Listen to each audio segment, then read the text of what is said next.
Hello दोस्तों, आज की कहानी का शीर्षक है लालची बकरी वाला और जादुई जंगल। एक छोटे से गांव में रहता था एक लालची आदमी। वह बकरियां पालता था और उन्हें बेचकर पैसा कमाता था, लेकिन उसका लालच इतना ज्यादा था कि वह हमेशा अधिक से अधिक पैसा कमाना चाहता था। इसी लालच में वह अपनी बकरियों की कीमत बहुत ज्यादा रखता था, जिससे कोई भी उसे खरीदने को तैयार नहीं होता था। एक दिन गांव के बाजार में एक बुजुर्ग आदमी आया। वह लालची आदमी की बकरियों को देखने लगा। लालची आदमी ने सोचा, अब तो अच्छा मौका है, इस बूढ़े आदमी को ठग लेता हूँ। उसने अपनी सबसे खराब बकरी को उसे दिखाया और उसे बहुत ज्यादा कीमत मांगी। बूढ़े आदमी ने बकरी को ध्यान से देखा और मुस्कुराया। ये बकरी तो बहुत कमजोर है, इतनी ज्यादा कीमत क्यों मांग रहे हो?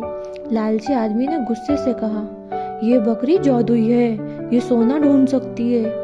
बूढ़े आदमी ने हंसते हुए कहा, हा हा हा हा हा, जादुई बकरी, मुझे विश्वास हो गया। लालची आदमी को लगा कि बूढ़े आदमी को बेवकूफ बना दिया। उसने बकरी बेच दी और खुशी से घर चला गया। लेकिन अगले दिन लालची आदमी को पता चला कि बूढ़े आदमी ने बकरी को एक जादुई जंगल में छोड़ दिया है। उस जंगल में सोने के सिक्के उगते थे और हीरे जवाहरात बिखरे पड़े रहते थे। लालची आदमी को बहुत पछतावा हुआ। उसने सोचा, काश मैंने बकरी को इतनी ज्यादा कीमत नहीं मांगी होती। लालची आदमी ने तुरंत जादुई जंगल जाने का फैसला किया। उसने जंगल में प्रवेश किया और सोने के सिक्कों और हीरों और जवाहरातों की तलाश शुरू कर दी। लेकिन जंगल बहुत बड़ा था और घना था। वह रास्ता भटक गया। जंगल में उसे कई तरह के अजीबोगरीब जीव मिले। एक विशालकाय तितली, एक पेड़ पर रहने वाला बंदर और एक पानी में रहने वाला ड्रैगन।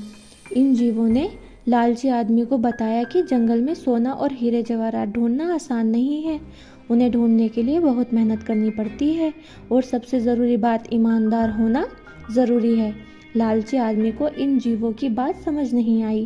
वह सोचता रहा कि कैसे सोने के सिक्के आसानी से मिल सकते हैं, लेकिन जितना ज़्यादा वह सोचता उतना ही ज़्यादा वह भटकता जाता। एक दिन उसे एक छोटा सा घर मिला। उस घर में एक बुजुर्ग आदमी रहता था। वह आदमी बहुत ही दयालु और बुद्धिमान था। उसने लालची आदमी को खाना खिलाया और उसे आराम करने की जगह दी। बुजुर्ग आदमी ने लालची आदमी को समझाया कि जंगल में सोना और हीरे जवाहरात ढूंढने की जल्दी नहीं करनी चाहिए। सबसे ज़रूरी है ईमानदार होना और दूसरों की मदद करना। लालची आदमी ने बूढ़े आदमी की बातों को ध्यान से सुना और उसे समझ आ गया कि उसका लालच ही उसकी सबसे बड़ी समस्या है। उसने फैसला किया कि वह अब से ईमानदार बनेगा और दूसरों की मदद करेगा। बूढ़े आदमी ने लालची आदमी को एक खजाना खोजने का तरीका बताया। उसने कहा, जंगल में एक विशाल पेड़ है। उस पेड़ के नीचे एक खजाना छिपा हुआ है, लेकिन उस खजाने को पाने के लिए आपको एक कठिन परीक्षा पास करनी होगी। लालची आदमी ने परीक्षा पास करने की ठानी। उसने जंगल में घूम घूम कर विशाल पेड़ की तलाश की। आखिरकार उसे वो पेड़ मिल गया। पेड़ के नीचे एक दरवाजा था जिस पर एक पहेली लिखी हुई थी। लालची आदमी ने पहेली को सुलझाने की कोशिश की। वह बहुत सोचा, लेकिन पहेली का जवाब नहीं मिल रहा था। जब उसे याद आया कि बूढ़े आदमी ने उसे क्या सिखाया था, उसने ईमानदारी से पहेली को सुलझाने की कोशिश की और आखिरकार उसे जवाब मिल ही गया।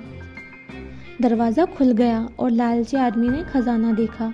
खजाने में सोने के सिक्के और हीरे और जवाहरात नहीं थे, बल्कि एक किताब थी। किताब में लिखी थी जीवन की सच्चाइयाँ, ईमानदारी का महत्व और दूसरों की मदद करने का तरीका। लालची आदमी ने किताब पढ़ी और उसे समझ आया कि असली खजाना पैसा नहीं बल्कि ज्ञान और अच्छे कर्म है। उसे किताब को अपने पास रख लिया और जंगल के वापस आ गया। गांव आकर उसने अपनी बकरियों की देखभाल की और गांव वालों की मदद करने लगा। अब वह पहले जैसा लालची आदमी नहीं था, वह एक दयालु और ईमानदार आदमी बन गया। इस तरह लालची बकरी वाला अपनी गलतियों से सीखा और एक अच्छा इंसान बन गया। और यह सब हुआ एक जादुई जंगल के कारण। दोस्तों, इस कहानी से हमें ये सीख मिलती है कि लालच हमें सही रास्ते से भटका देता है। सच्चा खजाना धन नहीं बल्कि ज्ञान, ईमानदारी और अच्छे कर्म है। और दोस्तों, अगर आपको हमारी ये वीडियो पसंद आई है, ये कहानी पसंद आई है, तो हमारे चैनल को लाइक सब्सक्राइब ज़रूर करें। बेल आइकन को प्रेस करना ना भूलें ताकि आपको हमारी हर नई कहानी की अपडेट सबसे पहले मिले। हम आपके लिए और भी रोमांचक और प्रेरणादायक कहानियाँ लाते रहेंगे। अपने विचार और सुझाव हमें कमेंट में ज़रूर बताएं और इस वीडियो को अपने दोस्तों और परिवार के साथ ज़रूर शेयर करें ताकि हमारी कहानियों का जादू हर दिल तक पहुँचे। धन्यवाद दोस्तों।